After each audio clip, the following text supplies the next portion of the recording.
Hello and welcome to The Art of Decluttering. I am your host, Amy Revell, and I am recording today's episode on International Women's Day. Now, we're not going to drop it today, but do you know what? I think we can all cope with still hearing about women's issues and women and all things amazing a couple of days after. I have been listening and enjoying so many things around International Women's Day. My Pilates instructor today wished me a happy International Women's Day. I've been looking at posts online and listening to podcasts, and I really love the celebration of all types of women. And so whether you're a girly girl or whether you're a tomboy or whether you're a working mum or whether you're a single professional or whether you're a carer, no matter what role you hold as a woman, I just want to celebrate all of that. I celebrate the fact that we get to be women, we get to grow women and disciple women and mentor women and show women all that they can be, which is really exciting. And then I thought, do you know what? Listener, I am going to record an episode called Women's Clutter, because there seems to be clutter that is predominantly a women's issue. Now, I'm not saying that all clutter is predominantly a women's issue. I'm saying that there are a couple of categories that I have encountered over my many years of being a declutter coach and professional organizer that is mostly specifically about women, and women are the ones who have this type of clutter. I think often it's because we carry the mental load. We account for unseen situations, and, like the women keep Band-Aids in their handbag, even though they perhaps haven't needed a Band-Aid in years because they're thinking about others. And often the reason we keep tissues in our handbags or baby wipes in our handbags is not because we necessarily need them ourselves. It's because we are looking out for the community and for the collective. Women are traditionally the storytellers and the carers, the nurturers, and the gatherers. And I think sometimes as, traditional gatherers, we do sometimes gather people, we gather experience, we gather wisdom, we gather children, and sometimes we gather clutter. And, I don't think that it's necessarily, that we've done something wrong as women, that there are some areas that we have additional clutter in. But I do think that it's worth bringing it to light, talking about it, and then you get to make a decision. Is this clutter that I'm okay with having in my home? Maybe it's not clutter. Maybe it is just the reality of your life is that you do have more of this thing, or that you're happy to have more of these things. But I do want to quickly go through 4 areas that I see are particularly women's clutter areas. Now, the first is handbag clutter. What in your handbag, when you go out at the shops or when you're going out for lunch or when you're doing anything, how often do you need the things in your handbag? Or really do you just need your phone? Literally just your phone. But do you have other things in there? I keep a sanitary pad in my handbag, even though I've had a hysterectomy and will never, ever, ever have my period again, because I want to be that person that someone, you're at the school carnival or you're at a basketball game and another mum says, oh my gosh, I've just got my period and I just it's early or whatever, I'm not prepared. I've got a sanitary item that I can give them, right? So and I am not alone. There are so many women that keep things in their handbags for just in case for themselves, just in case for their partner, just in case for the kids, just in case for my work colleague, just in case for my BFF, just in case for the random stranger down the road. And we keep these in our handbags. One of the things I sometimes keep in my handbag is a random toy. Now, my kids are 14 and 16. They are not playing with toys. Certainly when they were little, I always kept at least one kind of matchbox, those little cars, because if we were somewhere and they were just getting ratty, I would give them a car and say, why don't you drive it up my leg, or drive it on the ground, or drive it, wherever. And so even now, I often will have a toy in my handbag. Now, I don't have heaps. I'll often just have one. But I do have friends with kids who sometimes do get a little bit restless, or I'm trying to talk to a parent and, they're just like, I'm bored, and I can pull out a new and novel toy.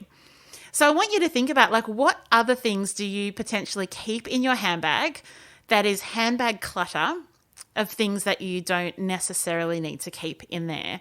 Maybe you've got tissues that, you don't need a tissue. You always just kind of have one in your pocket, or you're just not a tissue person. Do you need to keep tissues in your handbag? Do you keep medicine in your handbag for things that you're probably not going to need?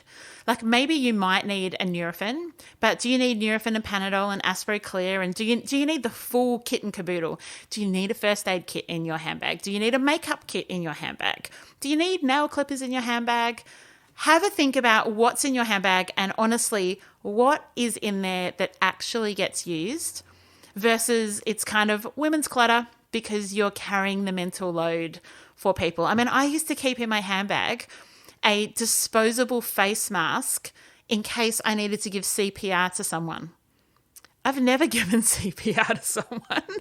And if I had to, I'm probably not going to dig through my handbag and find the tiny little packet of the disposable face mask so I don't have to make like face-to-face contact with someone.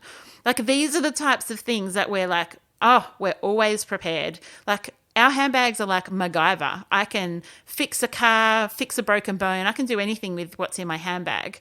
But maybe, just maybe, some of that is clutter and actually can be let go of. So I challenge you, have a look at your handbag. What can you let go? And what really do you need to have in there or is intentional in there? Like I don't need a sanitary item in my handbag, but I choose to because I want to be a safe person that someone can come and ask for an item. The next one is bathroom cabinet or bathroom counter clutter. This kind of makes me sad, to be honest. I think the reason that we have this clutter is because society puts all this pressure on women, and I think increasingly on men, is that there's pressure to not look your age, to look blemish-free, to have radiant skin, to have hair that looks amazing, to have the perfect brows or whatever it is. And I think what that does is it does end up with us keeping so many cosmetic items, hair items, face products, and we're always trying something new and they're not cheap. And so you end up keeping things that kind of didn't work, but it's a backup. I'm doing like air quotes, it's a backup, because you're actually probably never going to use it.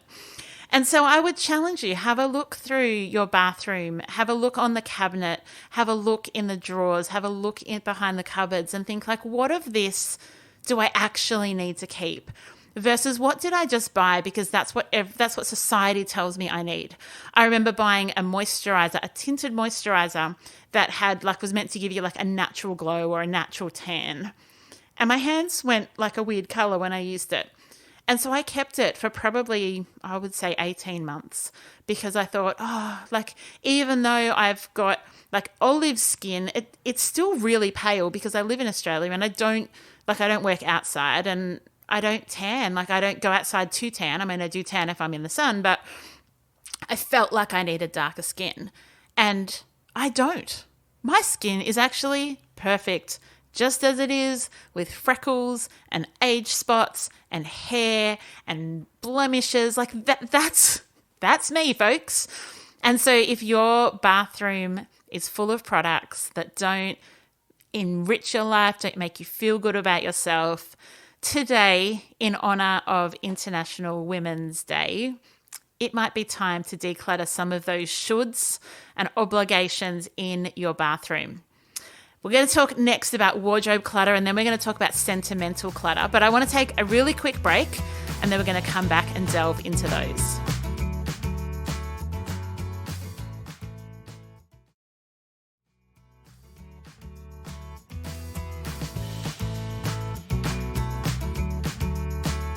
Wardrobe clutter. Well, you might be thinking, yeah, Amy, everybody has to wear clothes and so everybody has wardrobe clutter, which is totally true. However, I find that women's wardrobes have so many categories of clutter. Stockings, different types of undies and bras and support this and no wire that and wired that and strapless this.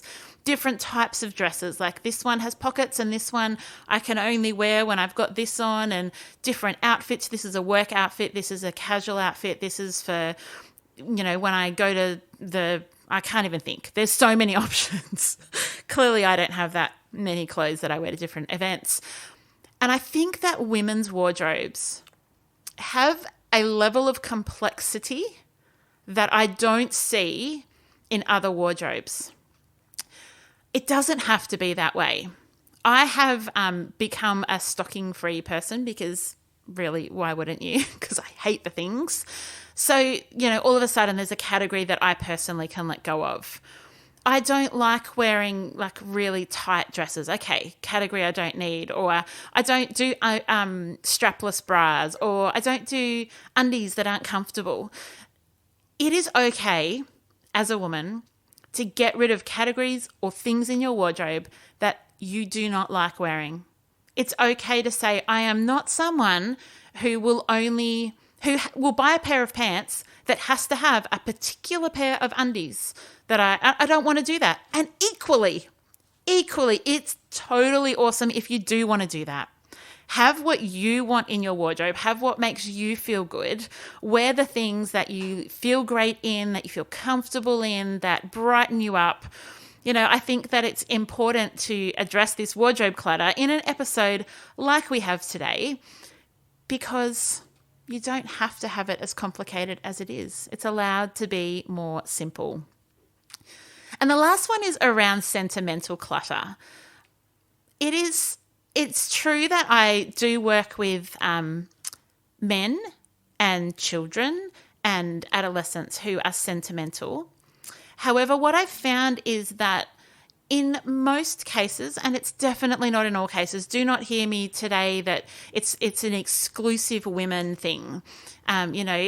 No matter how you identify or what you feel your style is or your expression of your womanhood, it's not meant to be prescriptive. It's the things that I have experienced as a professional organizer. And sentimental clutter often comes when a daughter or a daughter-in-law or a niece or someone who's of the next generation has someone pass away and they become the keeper of family memories or the keeper of their family history. Whereas my experience is that if you've got men that will have some family history passed on, they'll keep a couple of things, one or two, and they're cool with that. But I don't know what it is, and I'd love to hear if anyone has any insights into this. Jump over onto the Facebook page and let me know, because women keep all of it, or lots of it, or feel compelled to keep lots of it. There's a responsibility that we intrinsically hold of we're the keepers of this stuff. And I don't think, in my experience, that it's necessarily put on us. For some reason, it seems to be an intrinsic desire to not want to let the family history go, or maybe it's an intrinsic desire of our own that we don't want to one day be forgotten. Tell me what you think, because it's certainly an observation that I've had, is that daughters and nieces and sisters and sister and daughter-in-laws do tend to have more of an issue letting go of sentimental clutter than any other group in society. And so I challenge you that if you're going, yeah, I don't understand it either, Amy, but that is me, and I keep more sentimental stuff than my brother or than someone else. Have a think about, like, what is it that I really want to keep? Is it actually the stories? Okay, great. Keep the stories, tell the stories, honor the pieces, but you don't need to keep all of it.